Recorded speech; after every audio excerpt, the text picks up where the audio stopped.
Hi everyone, I'm yours truly, Kinda Krista, and a warm welcome to my dynamic e-portfolio, which highlights the skills that I would have gained throughout the MDE program, and it also showcases the exemplary works that I would have created throughout my learning journey right here at UMGC. There are so many different things that I feel very proud of as it pertains to the works that I would have created throughout my learning experience or journey, I should say. But for today, I will focus and highlight two, which falls under technology tools.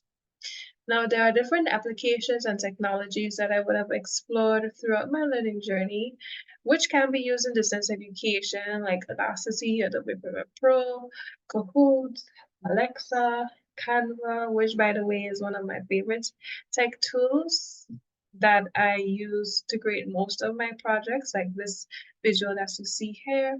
And then there's Wix, which I use to create my e-portfolio, and EdApp, which I use to create this online course, which is free, by the way, for learners who may want to know more or learn more about the APA Writing Style 7th edition, or who may be experiencing difficulties with this writing style.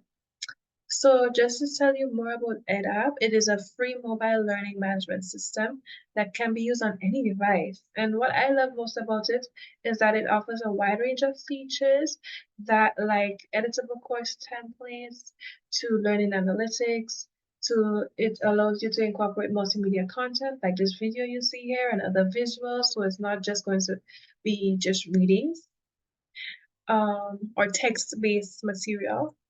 It also allows you to incorporate gamification tools like leaderboards and even games like this matching game that you see here.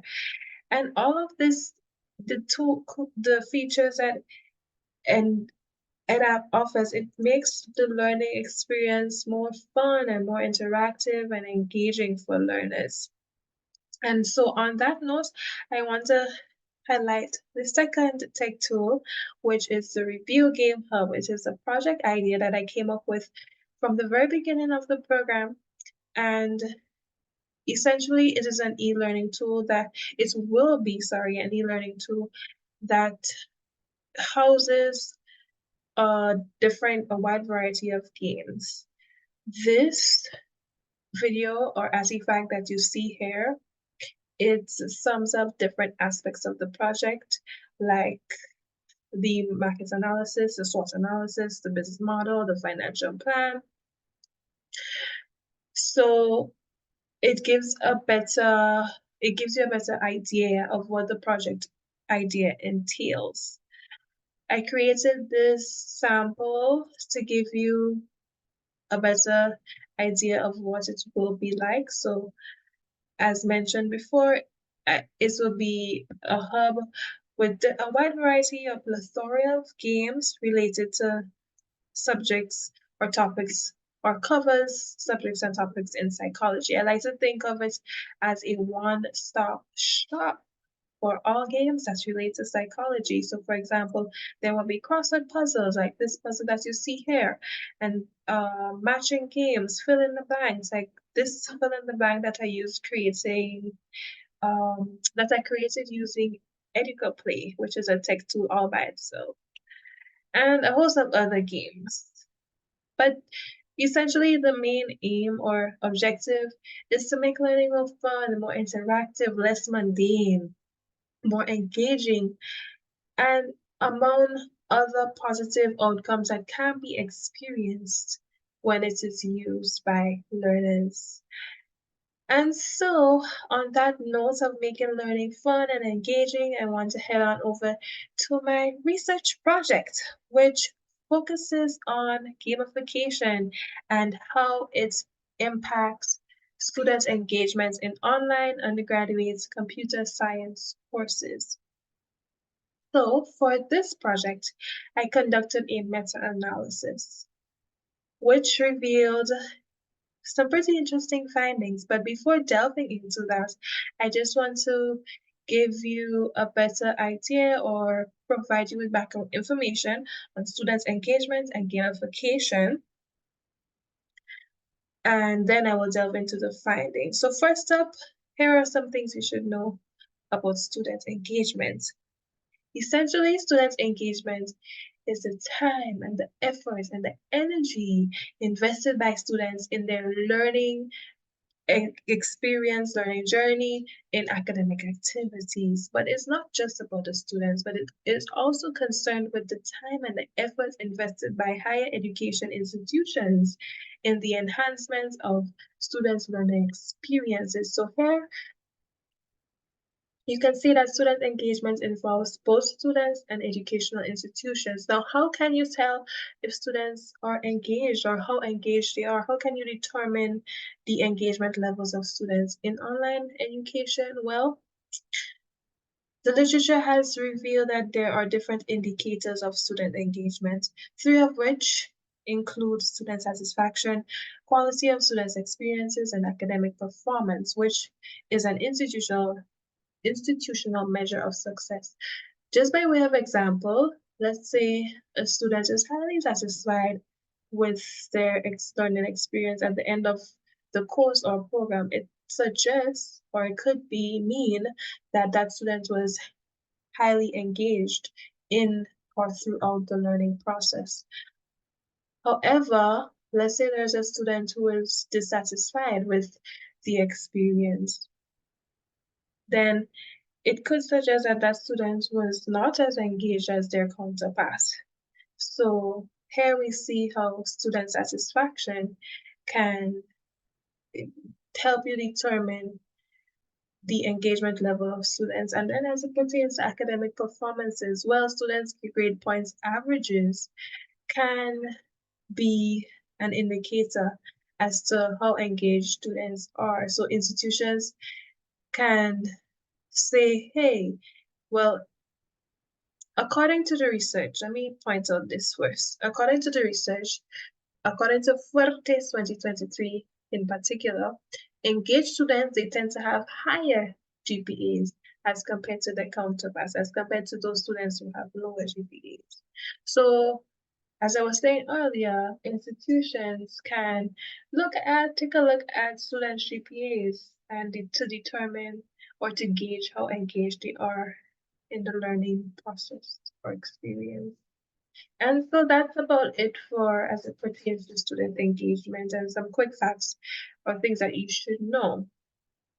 Now, this brings me to discuss the problem and the solution. What is the problem? What is the solution? The problem being student engagement issues and the solution, gamification. But before we get into gamification, I want to talk a little bit about student engagement issues.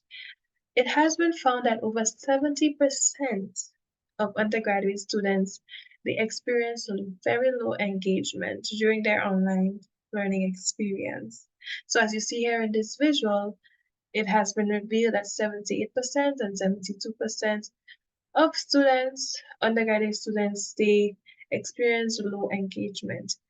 And so overall, what the research has revealed is that low student engagement is a major problem. It has been found to be a major, major problem in distance education. Now, when students are disengaged and experience these engagement issues, when they are disengaged, they are considered to be passive learners or passive participants in the online learning process. However, when they are active throughout the learning process, they are considered to be engaged participants. And so this is how or where active learning differs from passive learning. Now, when students continue to remain passive participants, which SUSAC 2016 has found that students continue to remain passive and not active in their classes, then negative outcomes can be, or unfavorable outcomes can be experienced by both students and the institution. So for example, students' academic performance, their overall success, and their level of satisfaction can be negatively affected. So as previously mentioned, academic performance and student satisfaction has been found to be correlated with student engagement. And so there we see how um, low student engagement can negatively result in negative effects such as poor academic performance and negatively affect their satisfaction. However, when students are active and they remain active participants throughout the online learning experience, they can experience positive outcomes. And so it is then important to implement active learning strategies that can help enhance student engagement and help them to remain active participants in the online learning environment. Now, what are some of these active learning strategies, these engagement strategies or solutions that can be incorporated into the online learning environment to help enhance students' engagement, sorry? Well, here are some examples. So collaborative projects, group projects, team-based activities is an example of an active learning strategy. Then there's podcasting, peer reviews and reflective journals, which by the way is one of my favorite strategies. I love reviewing students' works and learning from what they would have produced, as well as reflecting on my overall learning experience and how it has impacted my growth and development. And then there are discussion forums, interactive assignments, and multimedia content, and real-world applications. Now, as it pertains to real-world applications, this, including real-world examples, can help bring the content alive, making it more engaging for students. And so the content becomes not just something that is foreign or abstract to students, but it becomes something that they can relate to. They can now connect the dots just by there being real world examples. They can make that connection between the content and their personal context experiences. And so these are just a few active learning strategies that can be incorporated into the distance education sphere. Now, there are strategies related to technology, some of which include artificial intelligence, which is being increasingly used in not just education, but in other spheres as well. Then there's mobile learning applications. I remember talking about EdApp and how it's an awesome tech tool that can be used to help you design, deliver, develop online courses. And there's gamification, which is the focus of this project. And then there's social media, and then there's virtual reality and augmented reality. Just by way of example, in 2022, UMGC was among 9 other institutions that partnered with Victory XR to create immersive learning experiences for students. Right? So by incorporating all of these different strategies, it can help ensure that positive outcomes are experienced, not just by students, but by the institution on a whole. However, when these active learning strategies are not included, when they are excluded, then it can be a significant contributor to student disengagement or low student engagement. And so this brings me to talk about the root causes of low student engagement, which include poor course design. So for example, when active learning strategies are not included, it can contribute to poor course design, which again is a root cause, lack of interaction, technological challenges, and limited social connection. Now with technological challenges, I am just going to give you more insights on this one. But if there is Any other one that you want me to expound a bit on, please feel free to take note of it and let me know later on. So, as it pertains to technological challenges, when students experience internet connectivity issues, when they don't have access to the devices or the technology needed to engage in online education. And when some students are unfamiliar, they don't know how to navigate the learning management systems or to use the technology. When there's digital illiteracy, then all of this can cause students to, it can lead to or result in low student engagement, or sometimes it can cause them to not engage in online education at all, right? So this is some external, some of the external causes. There are also internal causes or factors that can play a major role, like the student's motivation. How disciplined is that student? Do they have great time management skills? Their personality type is another factor to consider. And then there are faculty related factors, which would fall under external factors.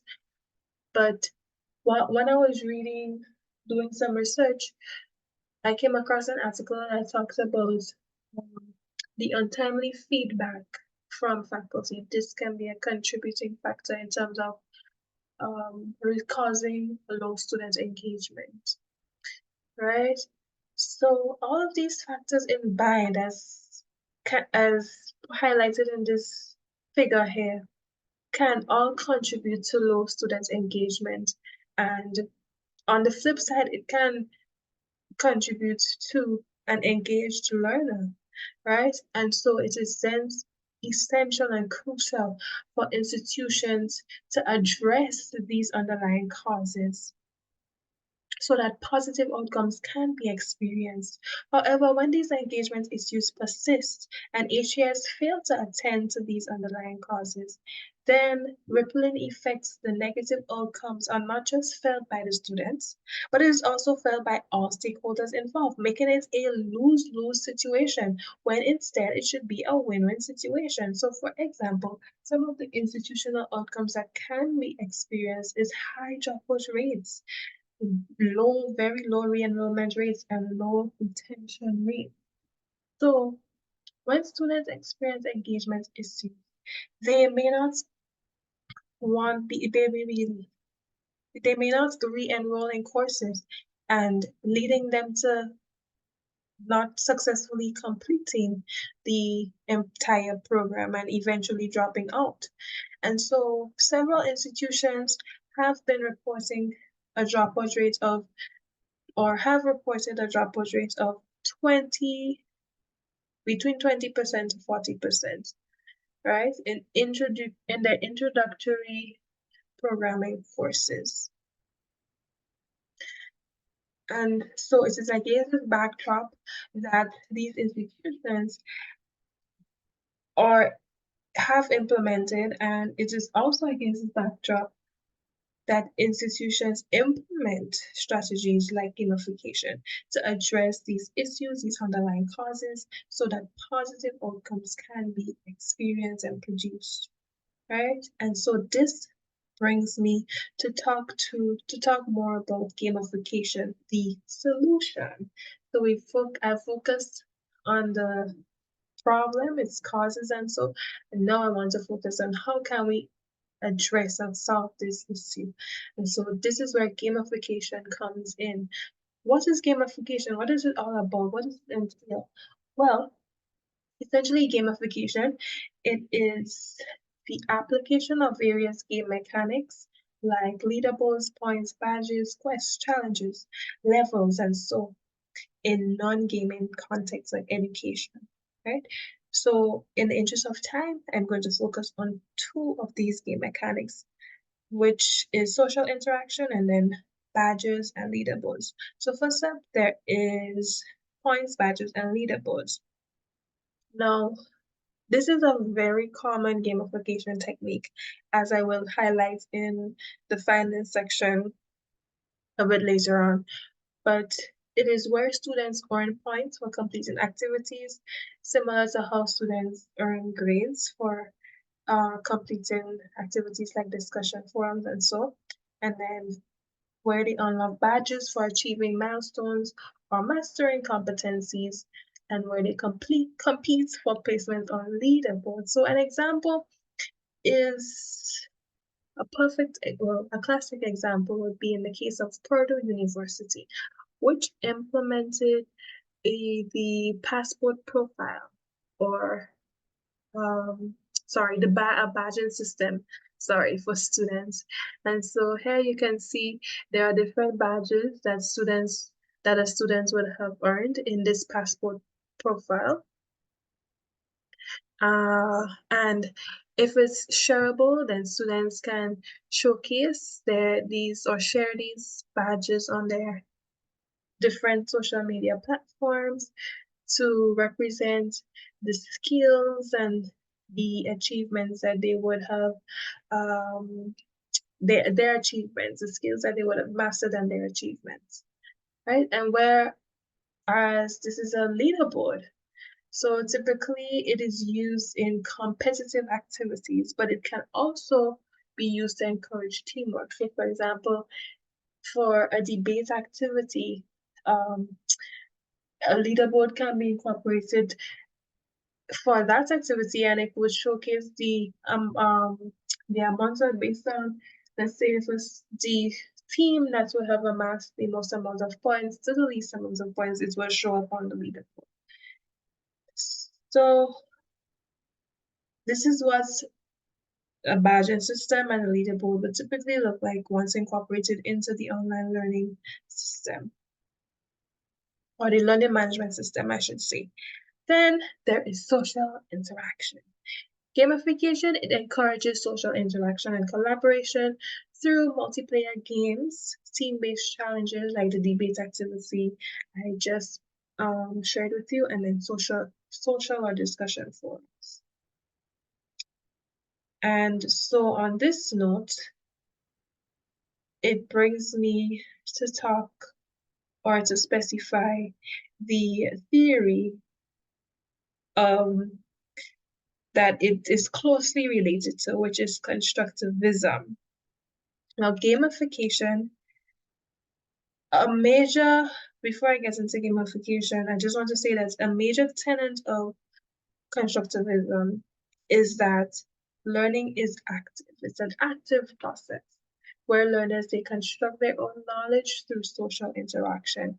And so since gamification incorporates this social interaction by homework, forums, and teamwork, it is then safe to conclude that it is grounded in constructivism. Also, pedagogies of constructivism include or involve team-based learning, discussions, and so forth.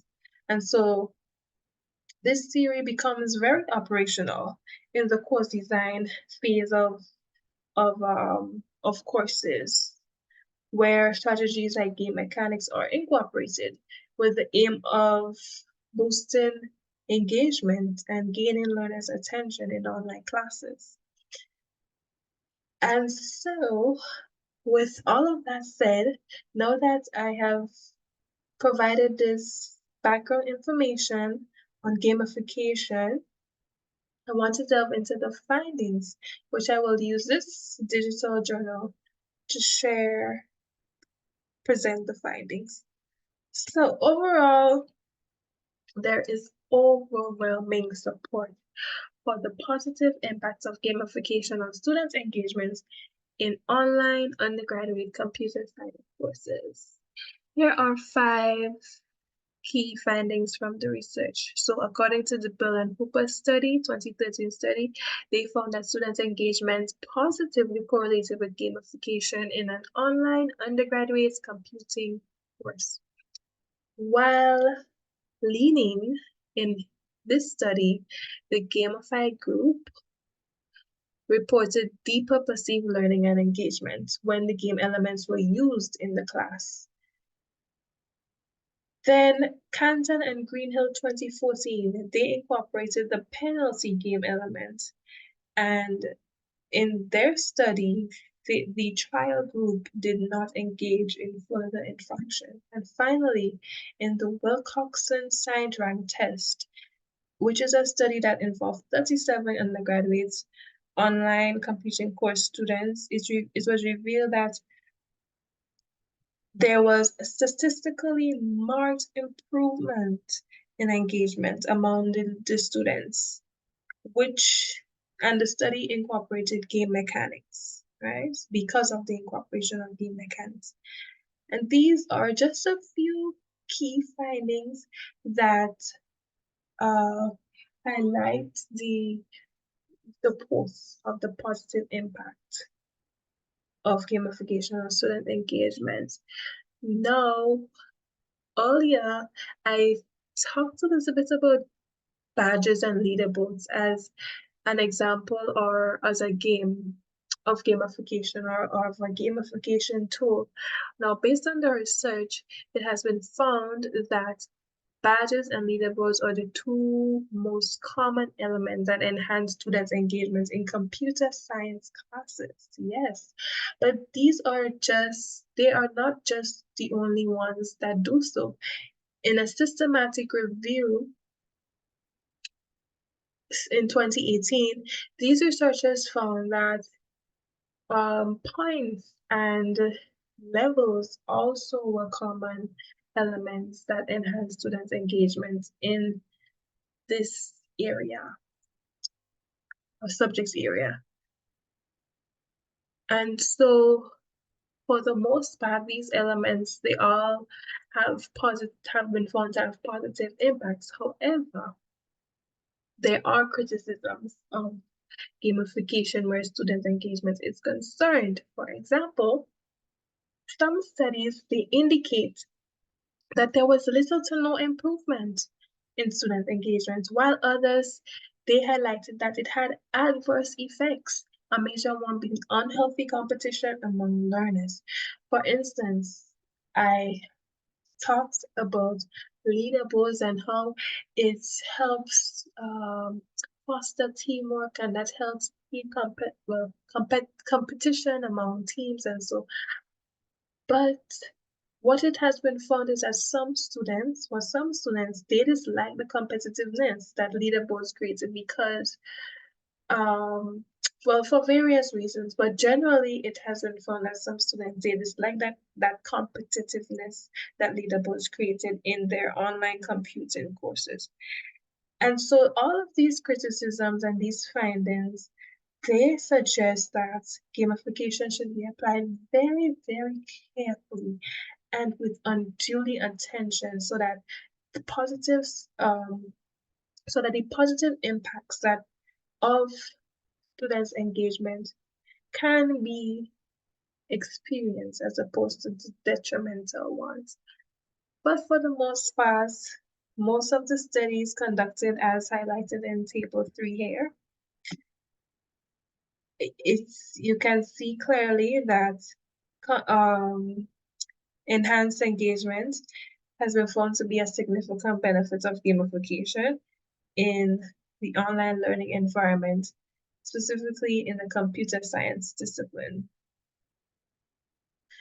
And so this brings me to the end of the key findings of the research project. And so now I will wrap up, by focusing on the cost factors and future trends. So there are different cost factors to consider when implementing when implementing gamification.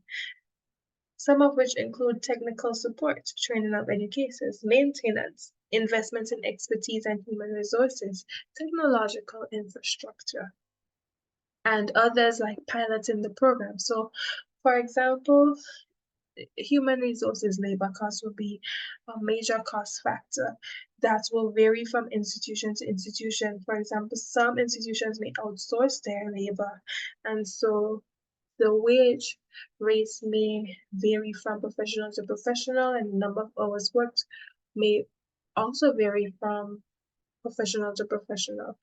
And so Because of these variations, it is difficult to provide a definite or a cost estimate figure per se, right? So another example could be, let's say, technological infrastructure. Some institutions, they have advanced online learning systems where making it easy to incorporate gamification, and so the cost burden or the cost factor may not be as significant as compared to another institution who is not as advanced in their distance education system or with their distance education programs, and so their costs may be more as it puts when implementing this tech tool or this solution. And then, of course, the gamified learning experience will need to be upgraded. And so this will be a cost. And for institutions that pilot the gamified learning experience prior to implementation, like how UMGC and 9 other institutions piloted virtual reality programs, this too will also be a cost. Right, so these are just some cost elements to consider. And then what will gamification look like in the future? Well, looking towards the future, AI-powered systems will most likely be leveraged to dynamically adjust game mechanics, content delivery, and other challenges based on each student's performance and their progress. And then gamification may also be included in immersive learning experiences like virtual reality and AR or augmented reality programs to enhance this immersive learning experience, making it more engaging, interactive, and so forth. Now, as technology continues to advance, designers and educators will need to consider the students' well-being, diversity, equity, and inclusion when implementing gamification. And they will also need to consider other ethical implications when implementing gamified distance education programs like privacy, data security, accessibility, and cultural sensitivity. And so this brings me to the end of this presentation. Just by way of summary, I will bring the curtains down by saying that gamification, it makes learning super fun, enjoyable, interactive. Most importantly, it leads to higher levels of student engagement. This research project, the meta-analysis conducted, revealed that by incorporating various elements such as badges, leaderboards, levels, points, it can help learners become actively involved and participants in the learning experience and process and progress through the course all the way through completion. And it then addresses the pressing issue of student engagement in online higher education, not just in the computer science discipline, but this emerging tech can also be extended to other STEM related disciplines like mechanics. Sorry, sorry. Engineering, that is what I meant to say. Engineering and other unrelated disciplines like psychology and business. And so this suggests that students in other subject areas or fields of study, they too can experience enhanced engagement due to the application of gamification in their field. As seen in this figure here, although few papers were published in these subject areas, it just goes to show that it still can have positive outcomes on student engagement in these other subject areas. And so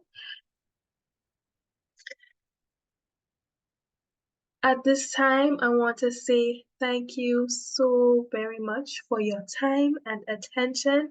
And because of your time and attention and engaging with me and staying with me throughout the process, I want to give you this engagement badge. You have earned yourself an engagement badge. I mean, this project was all about gamification and students' engagement, and it is therefore fitting to end by simply giving you this badge. And so this is where I will take your comments, questions, concerns, and feedback as it pertains to the topic. Thank you so much.